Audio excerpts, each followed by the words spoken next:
Yeah. They're the wild west of not being checked. And Yep. of course on CBs they come up and they'll say, cop right ahead, so they all have warnings and stuff. So I know the FBI is investigating this whole network of truck drivers, which Listen, is all over the country. this Smex offender that lived next door to me, for the 2 years that I worked on from home, I had a headset and I worked on the phone all day, and all day long this guy is poor. He doesn't have a job. He doesn't have any money, so he very rarely ever has power, electricity in his house. He sure doesn't have a TV or a phone, right? But what does he have? He has a CB. And he all day long he'll be sitting outside on his porch with that CB, and he'll be and he talks on that CB all day long, and it would come in, the radio frequency or whatever would come in on my headset all day, and I would have to listen to his voice all day talking on that CB. And he was talking to anybody that would talk to him. He didn't care who it was, just anybody that would talk to him. And they're all perverted. Is it like Breaker 19 or something like that? Yeah. Oh, it's Kentucky. It's Kentucky, Jack. Come back. Just stupid. And like, he ain't driving a truck. He's sitting outside on his porch talking to anybody that would talk to him. So, somebody else that's going to be in that kind of mindset, you just never know who's going to talk back to him. And that's the thing, is if one of them has abducted somebody, it's a free for all, and they're going to say, with truck drivers or serial unalivers in today's day and age, if they work with each other, they're like, hey, I've got, somebody here. Do what you want. Well, okay, so this is one thing that I talked about before, was the problem that we have up in these hollers, these poor, uneducated homes, poverty stricken, uneducated, drug addicted, and you've got, little kids. Mommy wants to send the 8-year-old little girl up in the holler to the Smex offender's house to get her a cigarette, because she ain't got no cigarettes, but she knows that Smex offender is going to fill her up on her way back out the door when he gives her that cigarette.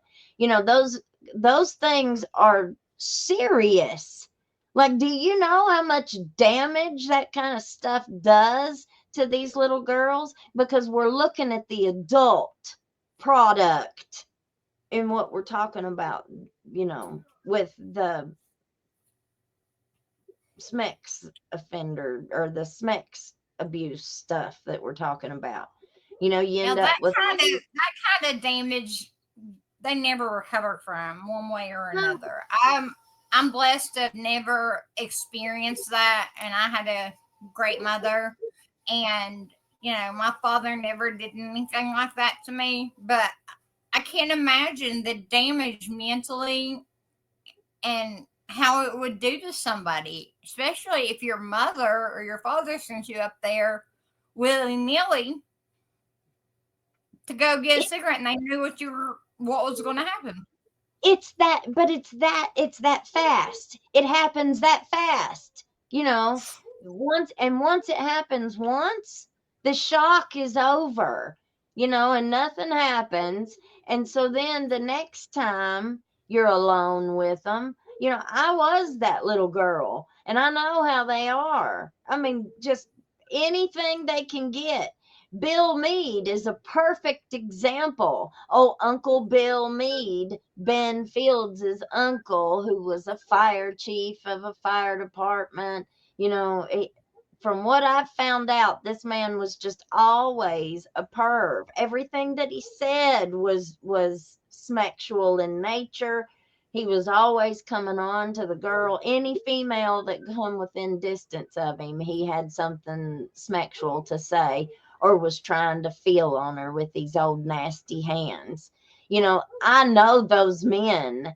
And a lot of them, the wives will turn around and leave the room knowing that this man is sexually active. Saying that a lot of the wives will turn around and know. And also, it happens to boys as well. I think Julie without an E stated that. And boys and girls both can be victims. I don't think there are very uh, specific. A person that preys on young kids will prey on a boy or a girl, whatever's in it. I don't know the people that Elizabeth talks about.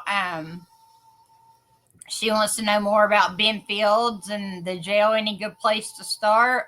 That's more Elizabeth's undoing. I'm not from Whitesburg, so I honestly did not know anything or heard any rumors about what was going on before things that went down on September 19th.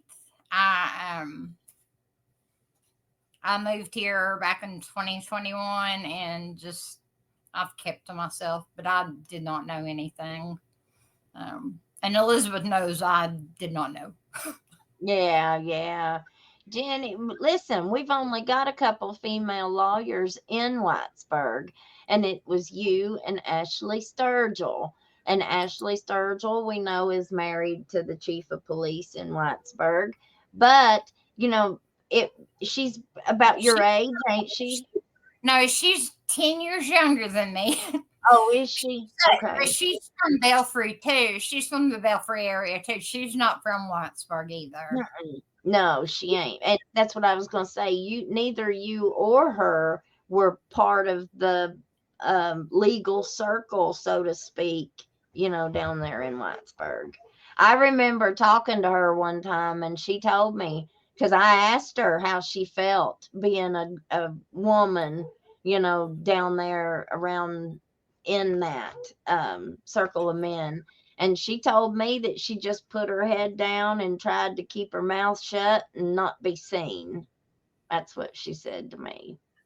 I just keep to myself. I mean, I've always just kept to myself. People may think that I'm uh, extroverted, but really I'm introverted. I have few friends. I love the Hmm. friends I do have, but I keep my circle small. And my mom always said my big thing is I don't trust people. Which in the line of field I'm in, you don't trust people.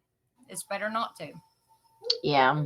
Jenny is very much, she's a lot more skeptical than I am, and it helps me because I'm like, oh, I believe them. And she's like, I don't. So we, Even if I do, I'm like skeptic. Let me yeah. ask a couple questions. Yeah, she helps me a whole lot. Think things through because people lie. I wanted to address that tonight too, so I'm glad that I thought about that. People lie and people exaggerate and people sensationalize and very seldom do we as human beings repeat what we heard the same way. And that's just human nature. It's just part of the human being. I don't know. But I don't think it's always intentional. But then again, you've got times where people are intentionally, trying to get over on you.